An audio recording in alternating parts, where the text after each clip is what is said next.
नमस्कार. आज तुम्ही विचार कराल की प्राईम टाईम महाराष्ट्र कुठे आलंय, तर आपण त्या जागेवरती आलोय जिकडे 5 तारखेला मराठी मनाचा जो झेंडा आहे तो फडकणार आहे.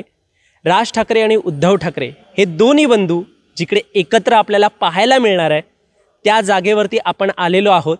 आणि ही जागा अगोदर तरी जेव्हा हिंदी सक्तीचा जो GR आहे तो रद्द करण्यात आला, 2 GR जे रद्द करण्यात आले, त्यानंतर एक जो मोर्चा होता तो 5 तारखेला निघणार होता तो रद्द केला. जेव्हा देवेंद्र फडणवीस यांनी निर्णय जाहीर केला की हा GR आम्ही दोन्ही जे GR आहेत ते रद्द करतोय आणि ते GR रद्द झाल्यानंतर आम्ही विजयी मोर्चा काढू असे शिवसेनाचे प्रमुख उद्धव ठाकरे यांनी एक जाहीर केलं की आता आपली विजयी सभा होणार आहे. हा जो मोर्चा आहे तो आपण रद्द करत आहोत कारण की GR रद्द झाला आहे.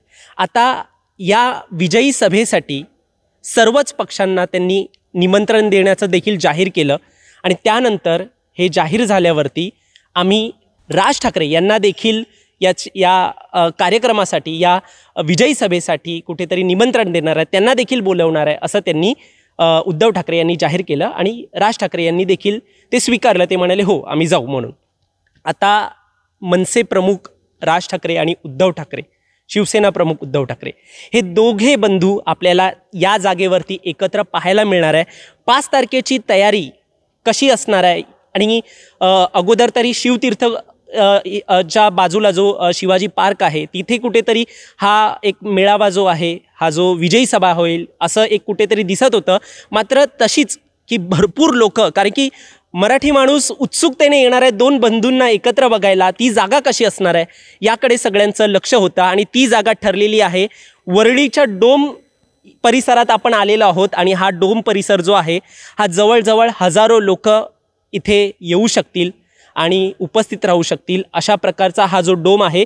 स्क्रीनवरती तुम्हाला ह्याचे व्हिडिओज देखील दिसत असतील की कशा प्रकारे हा डोम आहे. एकंदरीत वेगवेगळे कार्यक्रम इकडे होतात, स्पोर्ट्सचे कार्यक्रम होतात आणि इतर आपण तिथे बॅनर देखील बघू शकतोय स्पोर्ट्सचे आणि असे विविध कार्यक्रम इथे होत असतात. काही अगोदर देखील पॉलिटिकल कार्यक्रम जे आहेत ते इथे झालेले आहेत.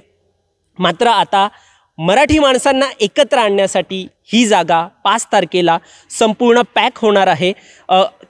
हजारो सीट आहेत इथे आणि त्या हजारो सीट्स जर तुम्ही पाहिला तर एक हा परिसर जर तुम्ही बघाल तर ह्या परिसरामध्ये देखील बऱ्याच खुर्च्या लागू शकतात. आता जिथे मी तुम्ही माझ्या मागे जिथे बघत होता तुम्ही मगाशी तिकडे स्टेज लागू शकतो. ही जागा संपूर्ण जी असेल तिथे सगळे मराठी अस्मितेला जपणारी आणि त्या अस्मितेसाठी भारावून येणारी मराठी माणसांसाठी एकत्र एक जी सभा भरणार आहे ती या जागेवरती असणार आहे. हा तो वरळी डोम आहे जिकडे हा कार्यक्रम जो आहे 5 तारखेला आपल्याला पाहायला मिळेल. आता या संपूर्ण कार्यक्रमामध्ये एक काय आवाहन असणार आहे मराठीसाठी, काय 2 बंधू भाष्य करणार आहेत हे सगळं बघितलं जाईल. कित्येक वर्ष झाले 2 बंधूंना आपण एका स्टेजवरती पाहिलं नाही आहे, एकत्र पाहिलं नाही आहे. मात्र हा तो क्षण सगळ्यांसाठीच महत्त्वाचा असणार आहे. तुमच्या मनात काय आहे जेव्हा हे 2 बंधू एकत्र येतील या परिसरामध्ये, तेव्हा आपल्या मनामध्ये काय एक भावना असणार आहे ती तुम्ही आम्हाला कमेंटमध्ये नक्की सांगा.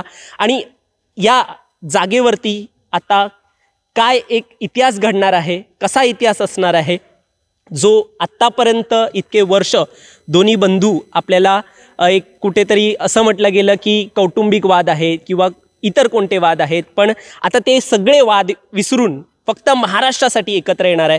तुमच्या मनातली उत्सुकता जी आहे ती तुम्ही आम्हाला कमेंटमध्ये सांगा आणि असेच माहितीपूर्ण अपडेट्स जाणून घेण्यासाठी सबस्क्राईब करा प्राईम टाईम महाराष्ट्राला. धन्यवाद.